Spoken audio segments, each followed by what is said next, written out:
Welcome back to another segment of What's Up with Nick and Chuck. I'm Andy, the marketing guy from HUI. This week the guys will be talking with Josh Talsky, an industrial designer, and the topic they'll be talking about is scale when it comes to industrial design. So with that, I'll send you to Nick and Chuck.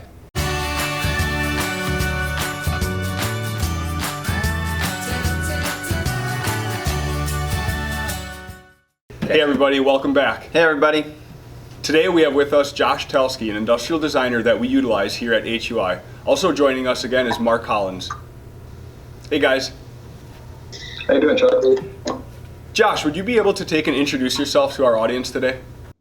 Sure. Yeah. My name's Josh Talsky. I'm an industrial designer. I do freelance work for various companies around the area, helping them with any design services they might need. All right, so for today, what we want to spend our time talking to Josh about is around scale and the importance of designing the scale. So Josh, if you could maybe start by talking to us about why is it important to design to scale from an industrial design standpoint? Yeah, for me, I mean, designing to scale is pretty important. It's extremely important. I'm a freelance designer, so I'm coming at it from that angle. If you don't design things to scale, you're going to end up surprising your client in the end when you finally go to CAD modeling or refined concept, and that's never good. You don't want to surprise your client at the end when they've invested so much time and energy into this project that you're working on. So I like to get into it right at the beginning, as early as possible. Sometimes that's not at the beginning. Maybe dimensions are defined later on in the project.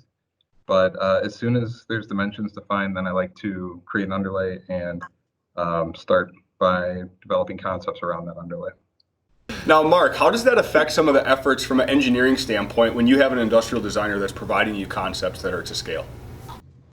Well, I tell you, if you get a concept that's not to scale, it's impossible, because you end up having the conversation that Josh just mentioned with your customer about, hey, I know you had this slim tall design, and now we're going to make it short and fat because we got to make stuff fit. So, to sum it all up, if the concept is too skinny and too tall, you end up in engineering making it shorter and fatter. So this question's posed for the two of you. When doesn't it matter? When doesn't it matter to have things to scale? Sure. So for me, there's a few times when it doesn't matter. As an industrial designer, there's a lot of sketching early on. So sometimes, like I said, you don't have the project figured out and the dimensions figured out. So you kind of give it your best guess, but you do sketch around some rough idea. Or maybe you're just working on some details and you want to convey the idea more than the dimensions, the appropriate dimensions. So sometimes you'll just sketch a detail, and if it's off an inch or something, that might not matter depending on what you're trying to convey, the idea that you're trying to convey. I would say it's always important. There's certainly times where it's it's just more of a time constraint, right? So you're doing a simple free body diagram or something that you would not worry too much about scale as long as it's simple. But ultimately, at the end of the day, it's better if it was to scale. Yeah, I've been in plenty of brainstorming sessions where we're just kind of coming up with almost trying to develop the idea, almost like trying to develop the scope that you're going to use to create the project. And in those sessions, you're talking really, really rough sketches, almost like stick man type of sketches. In those scenarios, you don't have to worry about scale so much. But I agree with Mark. As soon as you have that information, you should immediately start designing to scale.